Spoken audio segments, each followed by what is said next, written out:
পূর্ব ঘোষণা অনুযায়ী বুধবার বেলা 12টায় পর্ষদ গৃহে আয়োজিত সাংবাদিক সম্মেলনে 2025 সালের মাধ্যমিক এবং উচ্চ মাধ্যমিকের ফলাফল ঘোষণা করেছে ত্রিপুরা মধ্যশিক্ষা পর্ষদ। 2025 সালের মাধ্যমিক পরীক্ষায় পাশের হার 86.53% বলে জানিয়েছে ত্রিপুরা মধ্যশিক্ষা পর্ষদ। এই ক্ষেত্রে 100% পাশের হার অর্জন করেছে 345টি স্কুল। টোটাল 29,670 জন পরীক্ষা দিয়েছিল। আর রেজাল্টের দিক থেকে আমাদের মাধ্যমিকে পাশ করেছে 86.53%। মাধ্যমিকে 86.53%। তার মধ্যে A1 গ্রেড পেয়েছে। A1 গ্রেড মানে 91 থেকে 100% মার্কস যারা পেয়েছে 228 জন, 228। A2 পেয়েছে 806। আর B1 পেয়েছে 1696, B2 পেয়েছে 2942।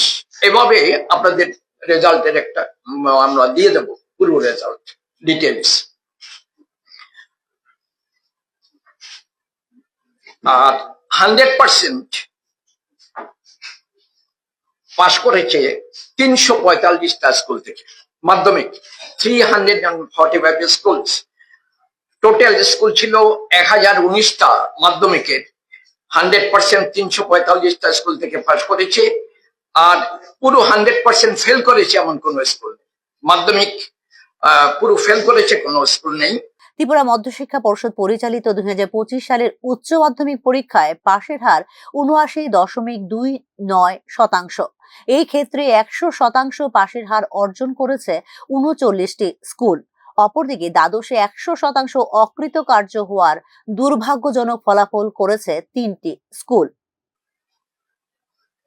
আমাদের 12-এর পাশের হার হলো 79.29%। খুব ইন্টারেস্টিং, লক্ষ্য করুন গতবার, এবার 12-এ পাশ করেছে 79.29%, গতবার পাশ করেছিল 79.27%। প্রায় একই, সামান্য ভাবনা। আর এবার রেজাল্টেতে ওই মাধ্যমিকের সাথে অনেকগুলো মিলও আছে, দারুণ। মাধ্যমিকে যেমন A1 পেয়েছে গ্রেড 228 জন, 12-এও তাই।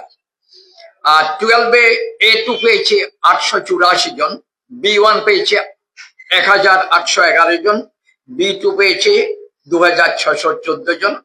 এটা পরে আপনারা ডিটেলস বই পেয়ে যাবেন। আর 12-এতে 100% পাশ করেছে 39টা স্কুল, 39 স্কুলস। 2025 সালের মাধ্যমিক পরীক্ষায় পরীক্ষার্থী ছিলেন মোট 29,670 জন। এই ক্ষেত্রে পুরুষ পরীক্ষার্থী ছিলেন 13,161 জন এবং মহিলা পরীক্ষার্থী ছিলেন 15,809 জন। 2025 সালের উচ্চ মাধ্যমিক পরীক্ষায় মোট পরীক্ষার্থী ছিলেন 21,506 জন। এই ক্ষেত্রে পুরুষ পরীক্ষার্থী ছিলেন 9,920 জন এবং মহিলা পরীক্ষার্থী ছিলেন 11,586 জন। গত বছর অর্থাৎ 2024 সালে মাধ্যমিকের পাশের হার ছিল 87.54%। অপরদিকে গত বছর অর্থাৎ 2024 সালে উচ্চ মাধ্যমিক পরীক্ষায় পাশের হার ছিল 79.27%। উচ্চ মাধ্যমিক পরীক্ষায় সর্বনিম্ন 63.09% পাশের হার ধলাই জেলায়, যেখানে মাধ্যমিকে সর্বনিম্ন 78.54% পাশের হার খোয়াই জেলায়। Bureau report, news now.